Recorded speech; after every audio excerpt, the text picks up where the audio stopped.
Selamat datang Pak. Terima kasih telah hadir di tempatnya Hello. Ya, silakan duduk Pak. Terhormat sekali ini. Ya, sama-sama Pak. Yang penting kan kita mengharapkan NKRI makin maju Pak ya. Baik, betul. Yang kurang baik kita perbaiki, yang sudah baik kita jadikan lebih baik. Betul. Nah, kira-kira kita sama ya, misinya begitu. Ya, pertama kali saya menyampaikan welcome datang di Hello Center. Kita mendirikan Hello Pak ya, itu ada aplikasi bantuan hukum. Selama ini Pak sudah banyak sekali orang-orang rakyat kita yang kebingungan bila menghadapi sesuatu masalah. Misalkan ada yang geledah rumahnya tengah malam, ditangkap di tengah jalan, anaknya dipulang nggak tahu kemana, bingungnya akhirnya kan kemana saya cari pengacara, saya bingung kan gitu kan Pak. Iya. Akhirnya dari mulut ke mulut, ada nggak kenal advokat, ada nggak kenal itu kan Pak. Iya. Nah, hal demikian itu saya ingin meminimalisir dengan cara kita menyediakan suatu aplikasi. Di aplikasi tersebut Pak, begitu ada masalah tinggal pencet sama customer service 724, maksudnya 7 hari 24 jam kita non-stop. Pak, saya ada masalah Pak, saya didatengin segerombolan orang, saya udah ketakutan kan gitu-gitu kan. Kita customer service akan Bapak tenang, coba yang bersangkutan suruh bicara per telepon dulu kan begitu, mau video call, mau charge kan gitu kan.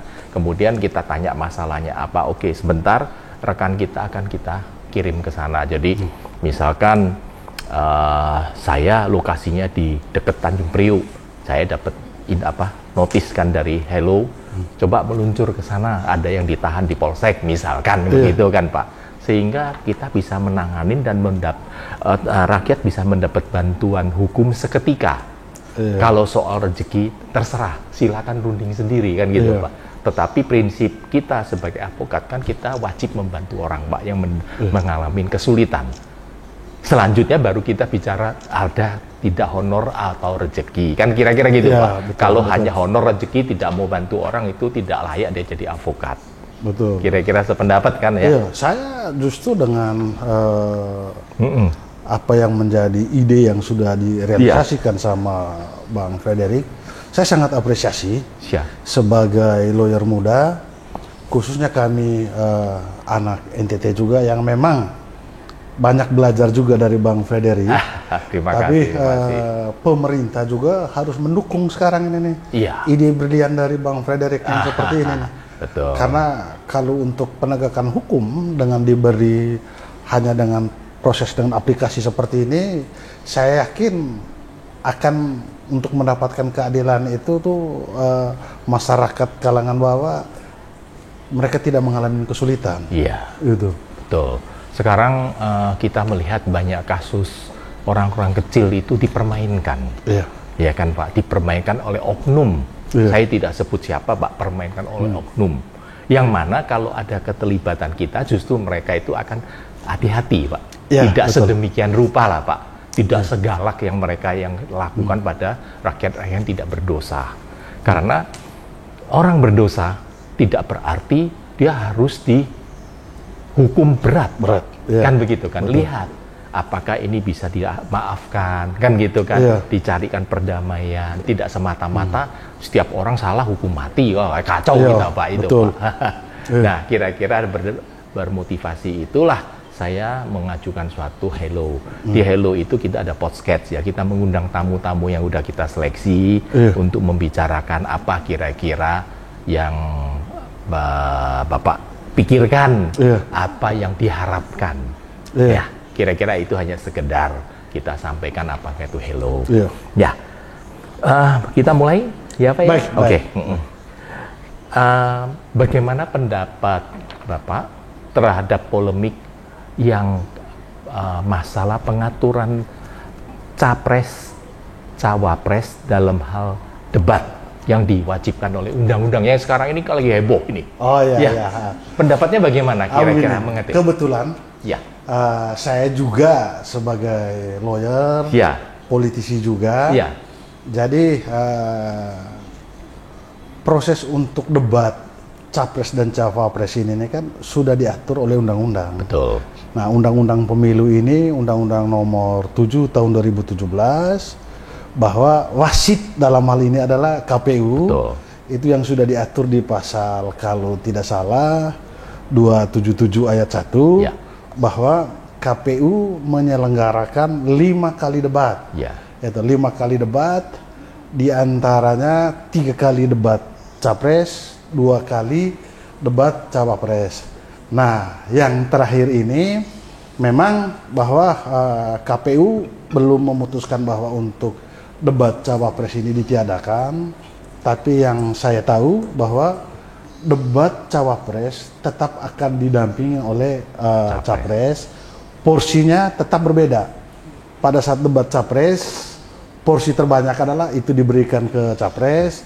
Debat cawapres, Porsi banyaknya adalah di cawapres. Ya, bagus. Seperti itu. Baik.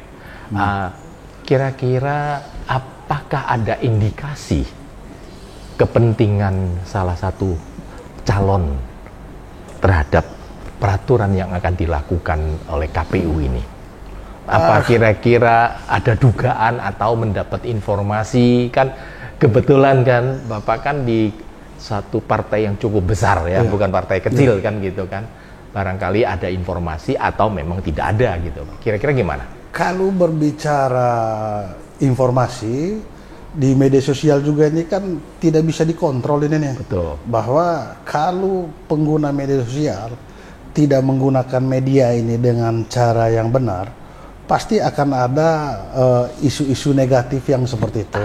Tapi saya sebagai pendatang baru politisi di Partai Golkar, saya yakin bahwa seperti yang Cak Imin bicarakan, bahwa dia masih yakin dengan KPU ini akan menjadi wasit yang benar dalam yang netral gitu ya.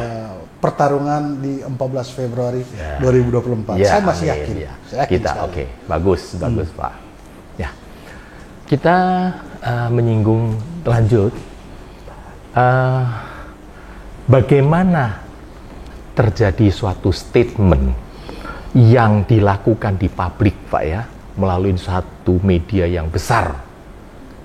Kemudian mantan ketua KPK, ya kan, AR itu memberikan informasi seolah-olah beliau pernah mendapat maki-maki, caci maki atau perintah daripada presiden kita untuk menghentikan kasusnya SN. Nah, apakah dan di mana pemerintah kan sudah membantah, bakal Pak Jokowi sendiri membantah, kan? Sejauh mana statement yang dilemparkan oleh AR ini menurut Bang Adrianus? Saya sih berpikirnya sederhana aja. Logika cara berpikirnya bahwa kalau memang seorang presiden meminta untuk menghentikan kasus ini, kan kurang lebih ini sudah 5 atau 7 tahun yang lalu. Betul. Itu. Nah, KPK ini kan dia independen. Itu. Kenapa pada saat di tahun masalah EKTP ini seorang ketua KPK dia tidak harus berbicara seperti itu pada saat tahun politik ini, dan yang bersangkutan juga masuk di dalam tim pakar Anies dan Amin. Itu. Jadi unsur politiknya itu lebih terbaca gitu, lebih terbaca menurut saya seperti itu. Oke. Dan menurut saya kan suatu larangan bahwa membuka suatu kasus yang pernah dia pegang. Karena itu kan merupakan rahasia jabatan. Itu kan bisa dituntut pidana. Sebetulnya. Betul. Kan gitu, Pak. Kan saya pernah menjadi pejabat saya tanganin ABCD, saya tahu ABCD ini begini, tapi saya nggak boleh cerita, nggak boleh buka karena itu rahasia jabatan. Kan gitu. Yang dilihat ya silakan lihat putusannya, kan gitu kan. Betul. Pak. Tapi ya oke lah, itu masyarakat kan bisa menilai. Semoga tidak makin membara.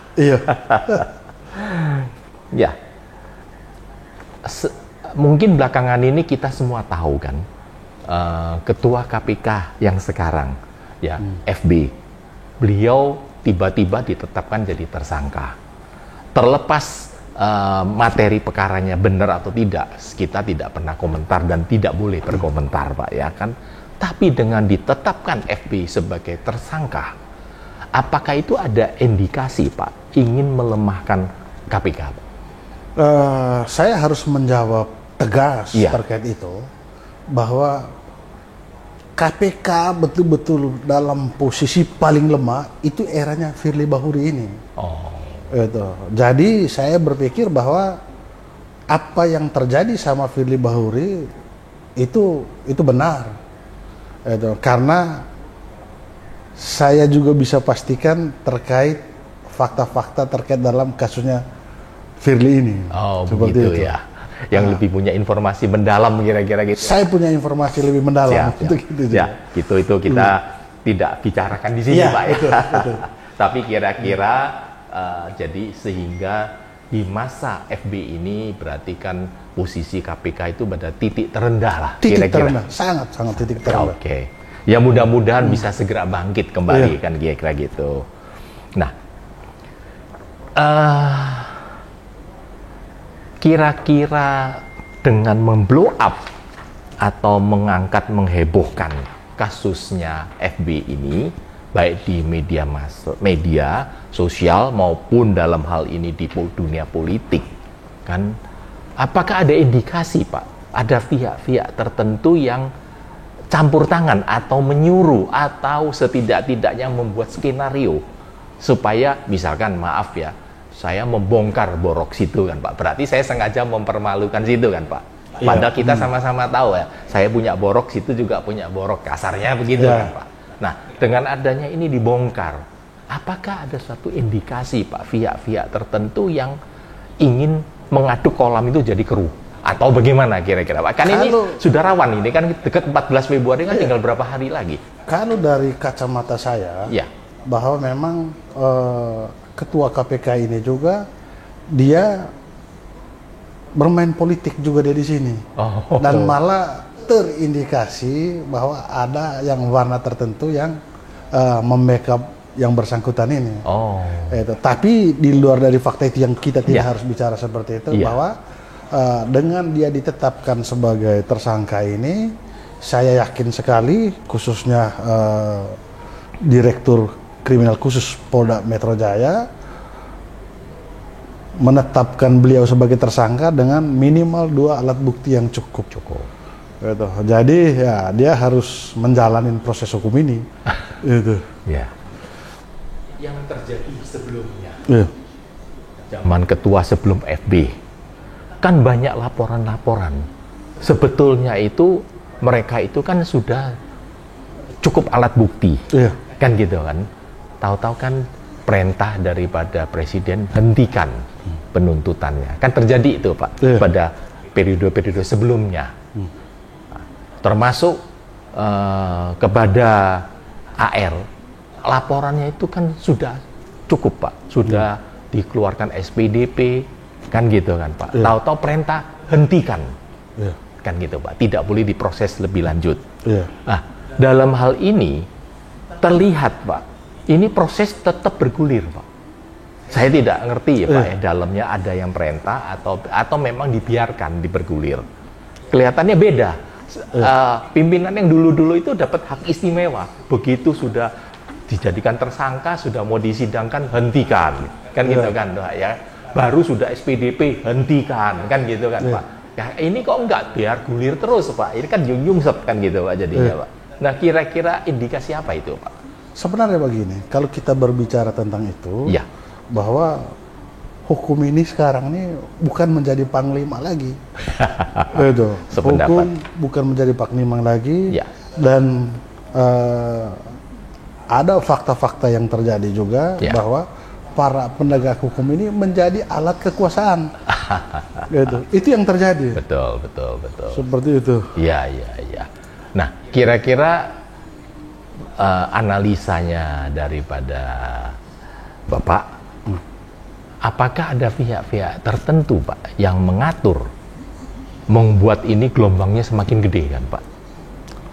Saya punya keyakinan itu yang pasti ada. Ada ya? Itu ada. Tapi sampai XX gitulah, Pak, ya, kira-kira. Tidak perlu kita bicarakan. Tidak perlu kita bicarakan, baik karena itu, ini menyangkut politik kekuasaan juga. Iya. Tapi kira-kira ada kan gitu Pak? Saya ya? yakin ada. Oke, baik Pak. Nah, sebagai seorang praktisi hukum sama dengan saya, kan gitu Pak. Mungkin Bapak kan tahu Pak, hukum pidana kita, baik dari KUHP peninggalan Belanda maupun hukum yang dikembangkan pidana khusus dan lain-lainnya Pak. Kan di sana tidak ada pasal Pak. Misalkan Pak, melanggar pasal 1 misalkan contoh Pak ya kan, bahwa ancaman hukumnya 10 tahun. Kan gitu kan Pak?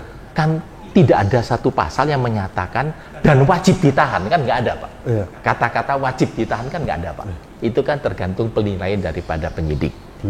Namun khususnya buat KPK maupun Pitsus pada lainnya Pak, begitu mendapat gelar TSK langsung ditahan. Nah, jadi mereka itu berasumsi, berpendapat bahwa undang-undang memberikan wewenang kita, dia harus ditahan. Pernah saya dalam menangani kasus, saya bilang Pak, tunjukkan Pak pasal berapa yang ada kata-kata wajib ditahan atau harus ditahan. Nggak bisa ngomong. Itu pendapat saya. Indonesia kan berlaku hukum positif Pak. Kita kan Eropa kontinental. Kan hukum nggak bisa ditafsirkan Pak. Penafsirannya sesuai dengan yang sudah ada.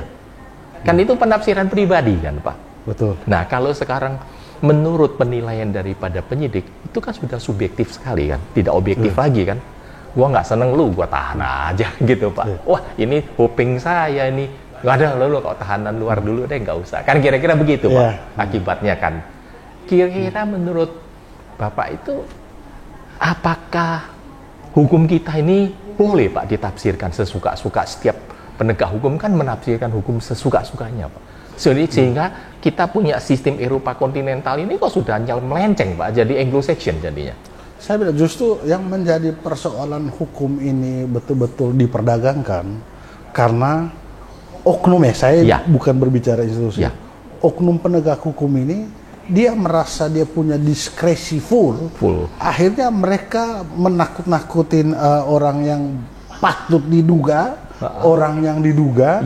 Akhirnya karena diskresi itulah yang berlebih terhadap penegak hukum ini, yang hukum kita ini betul-betul seperti bukan hukum positif.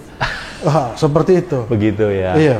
Dan seharusnya itu kan tidak boleh terjadi Pak ya. Seharusnya kecuali sistem hukum kita diganti silakan kan gitu kan Pak ya. Oke. Saya sekarang kembali, mohon maaf ya, saya ingin sedikit mengetahui latar jalannya Pak Adrianus lah.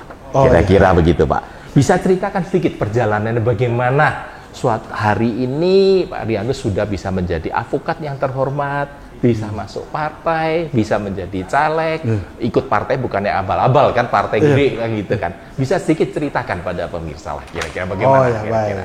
Nah, saya pertama merasa terhormat diundang di acaranya Bang Frederick karena saya harus jujur saya bicara di sini. Saya juga tidak punya keberanian yang seperti Bang Frederick sebagai penegak hukum yang bagaimana berbicara pada saat ketemu oknum yang punya diskresi dengan menggunakan kekuasaan dia dengan cara negatif. Bang Frederick banyak mengajarkan tentang kami untuk melawan hal-hal yang seperti itu. Nah, saya ini sebenarnya datang Jakarta dulu ini kan sebagai atlet awalnya. Sebagai atlet. Nah, persoalan kami orang NTT ini kan karena kami susah di sana. Pada saat kami ditarik sebagai atlet di ibu kota, itu mendapat hidup enak sedikit, akhirnya mimpi untuk jadi atlet ini hilang. Kami ikutlah beberapa nama-nama besar, salah satunya yang mantan gubernur NTT, kakak Victor Daskodat. Itu kami terjun dulu di dunia gemerlap di Jakarta. Pada saat waktu berjalan, banyak anak-anak NTT ini yang kalau macam mereka kerja di bisnis dunia malam, mereka itu merasa nyaman kalau mereka berdiri di pintu atau menjaga keamanan klub malam, yang ternyata itu adalah dunia-dunia herder. Seperti itu. Nah, karena di wilayah Jakarta Selatan ini kan rata-rata mayoritas kalangan menengah ke atas. Ya. Nah, disitulah kami terbentuk mental kami, karena networking kami juga dibentuk di situ. Ya. Teman-temannya juga kalangan menengah ke atas. Terbukalah wawasan kami untuk ya udah stop sudah dunia herder ini. Jadi saya harus ngambil kuliah hukum di Trisakti. Jadi yang saya mau bicarakan di sini juga bahwa kalau kami orang Indonesia Timur, tidak semua yang mantan preman itu bisa ngambil kuliah hukum di Trisakti. Biasanya mereka cari kuliah yang paling murah, lulusnya gampang, biar sarjana. Nah, saya salah satu anak NTT yang punya spirit yang kuat karena saya mengejar networking. Makanya saya berani ngambil kuliah hukum di Trisakti yang memang pada saat itu banyak sekali teman-teman yang ini orang malam nggak mungkin dia bisa selesai kuliah di Trisakti, apalagi ngambil kuliah reguler. Itu ternyata saya bisa buktikan itu. Dan saya bisa bangun jaringan yang bagus di Fakultas Hukum Trisakti. Jadi saya juga menyelesaikan S2 di Trisakti, hukum juga di tahun 2014. Luar biasa. Seperti itu. Wah, itu masuk suatu universitas yang papan atas kita bilang, Pak. Meskipun swasta tapi kan papan atas. Iya, itu, Pak. Satu sedikit yang saya lupa tadi bicaranya, Bang Frederick. Rata-rata kami orang Indonesia Timur, kalau kuliah di Pulau Jawa atau bahkan kuliah di kampus menengah ke atas seperti itu, yang biasanya setiap bulan, setiap semesteran orang tua itu pasti ngirim dari kampung. Kalau saya terbalik ya. Itu saya yang setiap bulan saya harus kirim ke kampung. Orang tua, karena kalau semesteran saya banyak kirim ke kampung ini nih. Begitu. Karena saya dulu banyak sponsor-sponsor yang mau bantu saya untuk selesai kuliah di Fakultas Hukum Trisakti. Luar biasa, hebat. Nah, bagaimana kesan terhadap Universitas Trisakti yang dialami? Oh, justru ini yang saya bukan saya berbicara merendah di sini. Derajat saya itu diangkat, gitu. Bukan cuman saya, keluarga saya diangkat karena saya berhasil, itu masuk di Fakultas Hukum Trisakti, bahkan menyelesaikan di situ.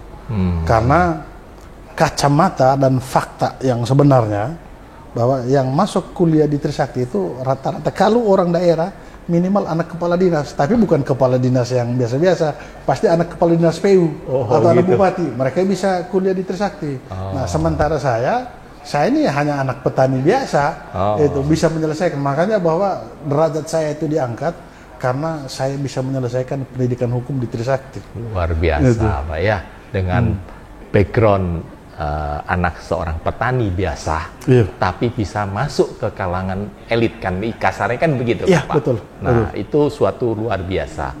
Selama kuliah itu adakah merasa dikriminalisasi atau dikucilkan oleh, karena kan maklum ya namanya universitas kan ini beraneka ragam kan, dari suku kan gitu kira-kira. Apakah ada rasanya dibilang ini bahaya sama orang ini, gua nggak mau deket misalkan, Pak, ya kan? Ini malah saya cerita seperti itu.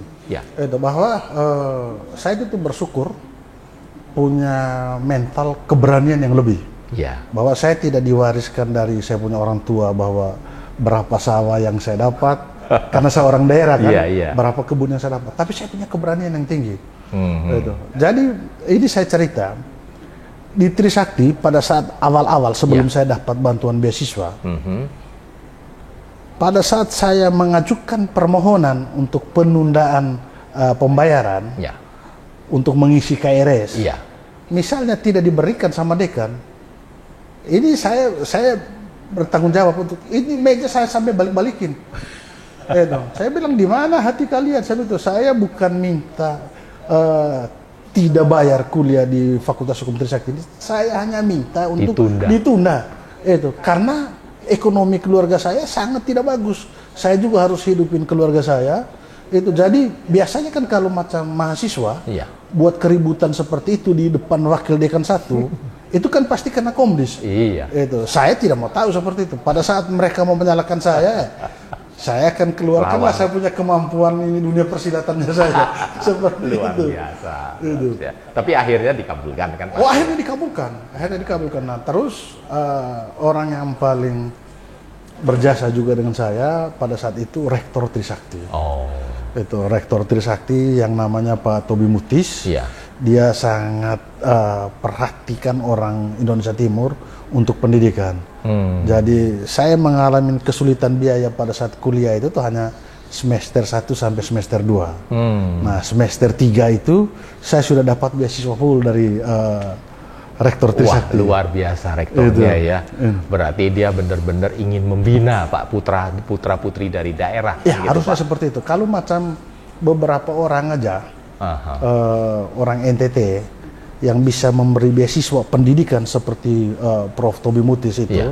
saya yakin bahwa untuk membangun NTT ini ya harus dengan pendidikan seperti itu. Iya. Itu butuh orang banyak seperti Profesor Tobi Mutis. Iya, memberikan Itu. kesempatan Pak ya, Memberi orang kesempatan. daerah untuk belajar, kemudian membangun daerahnya Iya. kan, kira-kira begitu kan Pak? Betul. Wah, luar biasa, luar biasa.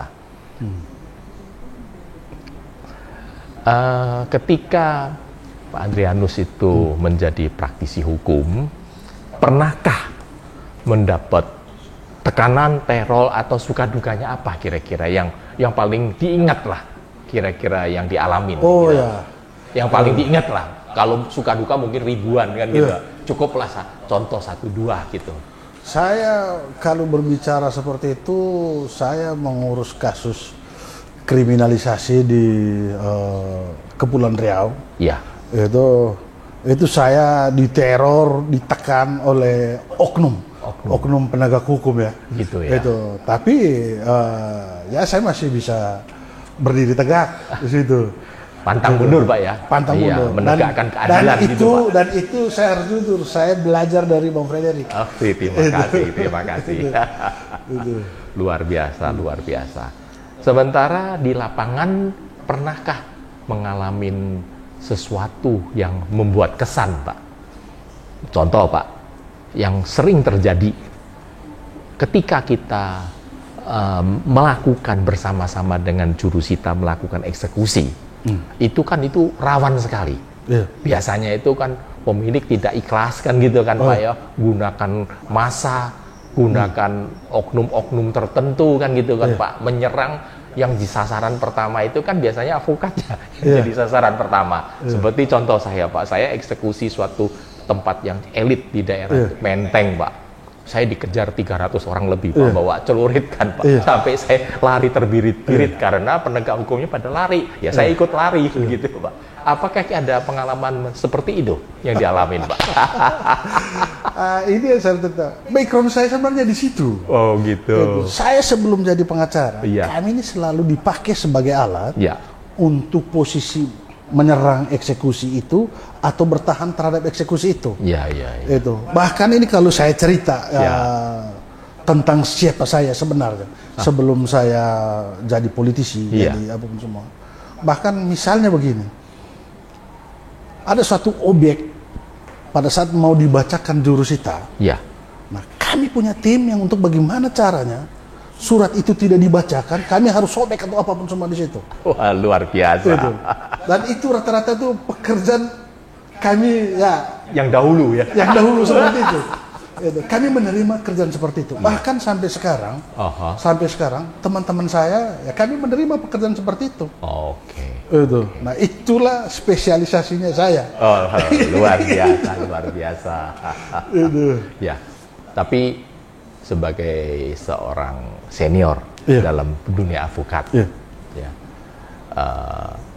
saya lebih mendorong pada para generasi penerus, kita upayakan mediasi perdamaian. Itu adalah pertama yang terbaik. Kalau masih belum bisa, ya memang mau nggak mau kita harus mempertahankan, karena tentu Pak, yang meminta bantuan kan merasa dia punya hak. Tapi kan tahu sendiri Pak, hukum di NKRI ini 10 kasus mungkin 5 yang nggak adil. Kira-kira begitu kan Pak. Nah kebetulan di adil ini kan pasti timbul suatu perasaan ingin melawan. Kira-kira begitu kan Pak. Jadi ya, tapi coba dimediasi, kan gitu Pak. Setidak-tidaknya supaya ketika eksekusi, sebelum eksekusi pun kan sudah ada suatu pertemuan-pertemuan. Iya. Ya, sehingga tidak terjadi crash di lapangan atau eksekusi dibatalkan, ditunda. Itu kan akan lebih cantik daripada bentur di lapangan. Betul. Saya tidak ikut campur. Itu kan istilahnya cara kerjanya kan masing-masing. Tapi sebagai seorang yang lebih senior, menurut saya utamakanlah mediasi. Ya betul. Kan gitu Pak. Ada titik temu atau dengan pemohon eksekusi atau melalui perantara jurusita atau ketua pengadilan gitu Pak. Mungkin ada titik temu yang lebih mudah kita capai. Karena kalau damai itu kan indah. Sebenarnya poinnya di situ. Gitu. Poinnya di situ. Nah, pada saat ada persoalan untuk eksekusi seperti itu, seorang pengacara lah yang dia harus bisa meyakinkan kliennya dan memberi konsekuensi hukum dan pandangan-pandangan hukum terhadap kliennya. Ya, betul. Gitu. Poinnya di situ bahwa ada karena memang kualitas pengacara yang di bawah standar, akhirnya terjadilah hal yang seperti itu. Nah, macam kami ini, kami terjebak juga di lingkungan itu yang dipakai untuk ya udah kamu bertahan. Itu. Pokoknya kalau macam yang datang eksekusi ini hantam. Bagaimana caranya untuk pukul mundur? Itu. Bahkan kami masuk di posisi seperti itu. Tapi yang kami inginkan adalah bagaimana ini untuk mediasi, dimediasikan. Betul sekali. Itu. Bagus, Pak. Kita sudah ada suatu pendapat atau pandangan, Pak ya. Kita adalah mengutamakan, mengedepankan mediasi. Itu justru akan membuat segalanya itu lebih lancar. Kan kira-kira begitu kan Pak? Betul. Nah, dalam hal ini Tuhan kan juga mengajarin kita kan Pak. Jadi kasihanlah orang-orang di sekitar kamu kan, seperti kamu juga mengasihan orang-orang yang berdosa terhadap kita. Kira-kira gitu kan Pak? Saya punya pengalaman satu. Ya. Ini saya punya pengalaman yang saya harus bicarakan di sini terkait proses mediasi ini. Ya. Ada suatu perkara yang sudah putusan peninjauan kembali. Ya. Itu terus saya dipakai untuk pendampingan perlawanan terhadap eksekusi ini. Iya. Nah, dalam proses itu bahwa saya berhasil nih, itu tuh menolak eksekusi ini nih. Iya. Itu artinya kan saya kadang posisi yang mendampingin pengadilan, kadang posisi yang tereksekusi. Betul. Nah, saya berhasil menggagalkan eksekusi ini. Nah, pada saat eksekusi ini saya gagalkan, padahal itu didampingin oleh POM Angkatan Laut dari Brimob, itu berhasil kita pukul mundur di situ tuh. Ya. Itu salah satu titiknya itu tuh di dekat Baris Krim itu tuh, Aditya Warman. Itu. Nah, dalam proses seperti itu, karena saya berhasil menggagalkan eksekusi terhadap objek tanah dan bangunan, pihak lawyer dari pemohon eksekusi pemikirannya sama seperti Bang Frederick, dia buka mediasi. Nah, akhirnya saya membukalah mediasi itu, ikut mediasi seperti itu. Tapi kadang kan tidak semua klien ini juga ini kan mereka jujur dengan lawyernya. Betul. Pada saat dalam proses mediasi itu, bahwa saya menganalisis dari putusan pengadilan negeri sampai peninjauan kembali itu, saya bilang bahwa kita udah tidak punya posisi apa-apa. Sekarang dengan ada penawaran dari mereka masih mau memberikan kerohiman untuk kita, itu adalah penawaran yang bagus. Itu kita harus terima itu. Betul. Nah, karena pemikiran dan pandangan saya terhadap klien seperti itu, akhirnya mereka melepas saya. Udah, kalau begitu kamu mungkin berpihak di pihak sebelah. Itu. Satu hari saya mundur setelah itu, dari pihak pemohon tahu saya mundur, langsung dieksekusi. Itu kesalahan daripada yang bersangkutan kan? Kesalahan dari dia. Pada saat dia telepon lagi, mau minta lagi, Pak mana kerohiman apa semua. Waktu udah diberikan, tapi kamu tidak mengambil waktu itu. Iya, itu salah dia sendiri lah. Bagus sekali, luar biasa. Ya. Kemudian Pak, bisakah kira-kira memberikan suatu keinginan atau harapan Pak Adrianus dalam hal ini terhadap penegakan hukum di kemudian hari, bila salah satu dari 3 pasal, kan pasti salah satu jadi Pak ya. Kita tidak bilang 1, 2, 3 lah, siapapun yang jadi gitu. Apa yang diharapkan selaku praktisi hukum yang kita bicara pasti tentunya ya. Ya, tentunya harapan saya sebagai praktisi hukum yang masih muda, bahwa hukum ini harus menjadi panglima. Hukum harus menjadi panglima. Dan moral dan etika penegak hukum juga itu harus dibenarkan semua. Karena kalau berbicara untuk tunjangan, menurut saya tunjangan mereka juga udah bagus. Artinya moral dan etika penegak hukum ini itu juga harus diperbaharui juga. Begitu. Dan hukum betul-betul harus jadi panglima. Bagaimana supaya hukum itu betul-betul bisa dihormati oleh dari atas sampai ke bawah? Tentu kan harus dihormatin terlebih dahulu kan.